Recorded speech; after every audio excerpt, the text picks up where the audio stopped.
Hi everybody, here I am again with another review of a virtual reality product. This time it's on the waterproof edition of the VRCover. A couple months ago, I guess it was now, I did the cloth cover review, and you guys have bombarded me with questions about the differences between these two. Sadly, I wasn't able to answer any of those because I didn't have them. The people at VRCover were awesome enough to send me a bag full of these things a couple weeks ago, so I've had a lot of time to put this one through its paces and get a good idea of what I like and what I don't like about it, especially compared to this one. To start things off, let's talk about the cons of this one. To be completely honest, this one has more cons than the cloth cover. Okay, most noticeably, right out the gate, whenever you get this thing, is that the fitting doesn't quite seem right. Specifically in these, in the edges, whenever it finally finishes, going down at the very bottom, it doesn't seem to fit quite right. And I've put some effort into getting this thing fitting just right. I've tried multiple attempts of how to put it on and how to stretch it just right, and I couldn't quite get it to where it would completely cover the cloth. I may be doing something wrong. Okay, I fully admit that it may be something on my end, but I mean, with how much effort I put into trying to get it to fit right, I don't think that I should take responsibility for that one. So I would like to see these things, maybe about half an inch, maybe an inch longer on the sides in order to completely cover over the cloth, because that's the whole point of this thing, right? It's to protect that foam padding underneath. Another con, and this one is kind of slight to be honest, however, I saw some comments on it and so I specifically looked for it, is it allows a little bit of more light bleed, in the nose area, and I'm talking just a little bit, and you have to actually look down. In most games, I don't notice it. Actually, I've never noticed it while I'm actually playing. However, if you look down, you can see maybe what appears to be something close to like half a centimeter of light that's coming in, and I don't see that in other typical cases, at least not to that extent. So it does allow a little bit of extra light in. However, I really haven't noticed any of it affecting any of my gameplay. There's not been a single time where I've been playing a game, it's like, oh gosh, I can see my floor, I can see anything. No, you just see a little bit of extra light. But that's it. I mean, it is a negative. I wish that it didn't have that, just because it didn't seem like it should be required. I think maybe if they even extended this a little bit longer, maybe that's what's causing it. And lastly, for the negatives, and this one's kind of a big one for me, after a period of time of using this, it starts getting hot.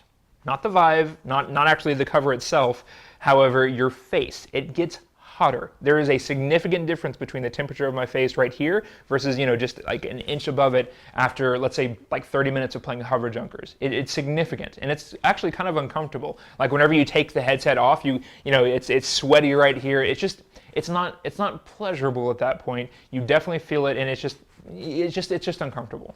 I mean, it's not a deal breaker necessarily in terms of like, actually can you still enjoy the game? It doesn't destroy it. It's only whenever you take it off that you realize that, hey, wait a second, I've been uncomfortable and I didn't even quite realize it.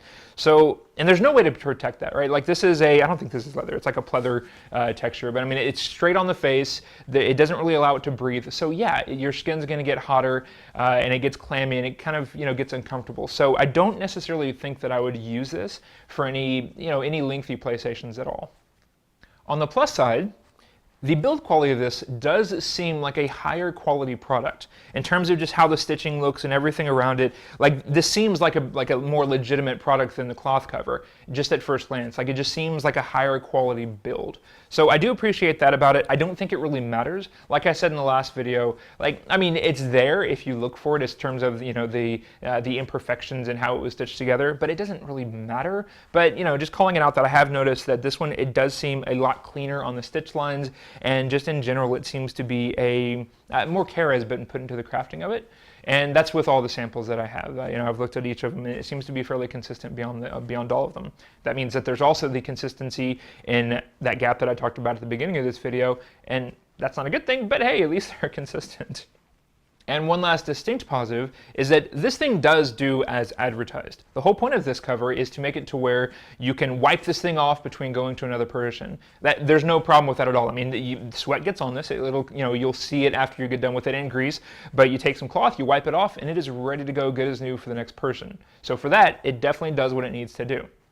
Now let's compare the two. Let's talk about comfort first. Okay, we've already talked about how this one makes you sweaty, and this one, after long play sessions, This one, like, you don't even feel it. After you take it off, like if you've soaked it through, if you try putting it back on again, yeah, it's gonna get, it's gonna get wet because this thing just absorbs the sweat. However, this thing becomes uncomfortable really before you take it off a little bit. I mean, it is not as comfortable for long play sessions as this one is.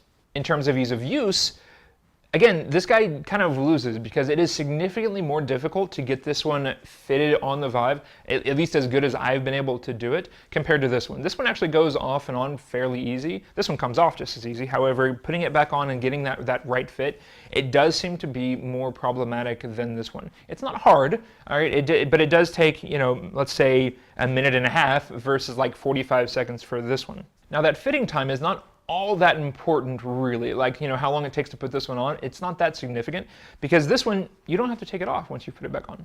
I mean, in theory, you don't ever have to take this thing off again. I probably would anyway. I would probably, take it off every now and again and give it a good deep clean. However, in theory, you could just put this thing on there and never take it off and just wipe it down every day. So how long it takes to put this one on is not all that significant.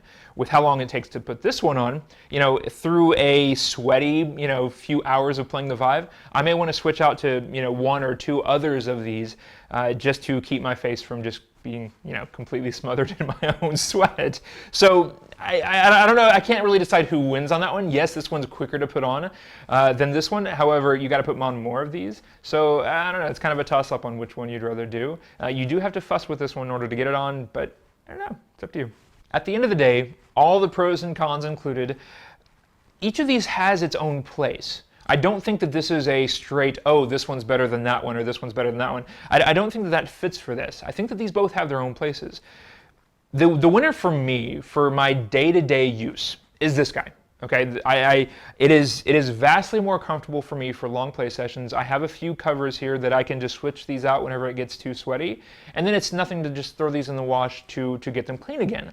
So for me, for my normal everyday use, whenever I'm just playing myself, this is what I'm going to be using probably every single time. Okay, that said, this is what I'll bust out whenever I'm giving demos to people. Because this is pretty much, you put it on one time for one person playing through it, and if they're going to be sweating at all, you're going to want to take it off and then put on another one for the next person to play it. This, on the other hand, you can just pass and play it, right? You just wipe it down and then you're good to go. So if you're going to be doing a lot of demos, get one of these, okay? It will make it so much easier for you to, transition between people. If you're going to be playing just for yourself, I recommend getting a few of these. It is more comfortable, like I said, the sweat soaks up into it, goes away. It's more comfortable for long play sessions, and it's really, really easy to clean them. So, that's not really that much of a negative for me. I haven't found myself soaking through more than 2 of them at any given time. So that seems to be enough with me. Maybe grab 2 sets of them to be completely covered, but that's what I will use on a day-to-day basis. This is what I'll use whenever I give demos to anybody. So take that for what it is. They're both good products. They both have their flaws. They're not absolutely perfect. And I'm really, really interested to see when a competitor comes to market and seeing what happens then. However, this gets the job done. All right, this absolutely makes it to where you're not soaking through on the padding. The degradation of my foam since I've had this is nothing. Like it looks as good as it did, well, as bad as it did whenever I first got the padding itself. Whenever I first got the VRCover, excuse me. So they're worth it. Okay, absolutely pick up one of these. And take that for take my advice for what it is, and just pick up the one that you think is important. This one's cheaper. This is more comfortable. So this is what I recommend if you're by yourself. And this is what I recommend if you're demoing. And that's it for this review. If you want to pick one of these up, there's links in the description below. I do recommend having one of these, or at least a solution. Even if you get a sock and cut it out and cover up the foam, I cannot stress this enough. Get something to cover those foam pads, because as of right now, you can't order a replacement for those things. And I'm telling you, that sweat significantly messes with that foam after a while. I really think that was a miss on HTC's part, or Steam, whoever designed the foam itself, to not have something like this in it, or at least be able to offer additional foam pads to pick up. So get one of these. It absolutely protects your Vive, or get something to protect it. Like I really have seen people make protectors out of socks before. So if you're into wearing a sock in your face, make one and wear it on your Vive. Otherwise, grab one of the links from the description below. See ya. Thank you so much for taking the time to watch my videos. If you like them, please drop me a comment below or hit the thumbs up or the thumbs down button to tell me what you think about these videos. And also, if you really liked it, go ahead and hit the subscribe button and then share this out with anybody that you want to. It really helps out a lot for you guys to spread the word about these videos that I make for you guys. And if you really want to help support the channel, there are a few different options. There's the typical, tip to support the channel, and those are very, very much appreciated. Also, I found out that I can get a little bit of kickback for you guys subscribing to something that I have personally been an absolute, obsessed consumer of for the past 4 years, and that's Audible. So there's a link in the description below for Audible. Free trial gets you 2 free books right now, and that is awesome because there are 2 different series that I cannot recommend enough. One of them is the Kingkiller Chronicles by Patrick Rothfuss. You have 2 books. It is phenomenal. It's not quite complete yet, so there's still a cliffhanger a bit at the end, but my gosh, is it an amazing series. I've probably listened to it about 7 times now, because each time I listen to it, I get new stuff out of it. It's amazing. And then also Brandon Sanderson, pretty much every one of his books is amazing, and he has dozens and dozens of them. I've listened to all of them now. Most recently, the series, the Stormlight Archive.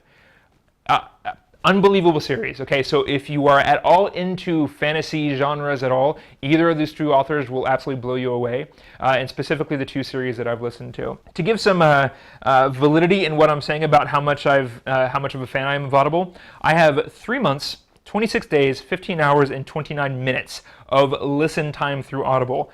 I have 105 titles on Audible, and I've earned all but 3 of their badges. I didn't know there were badges. That's kind of interesting.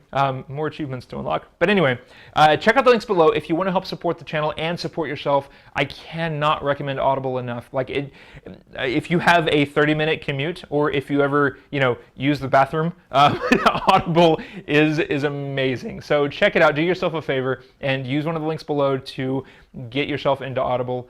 You won't regret it. Thank you, guys.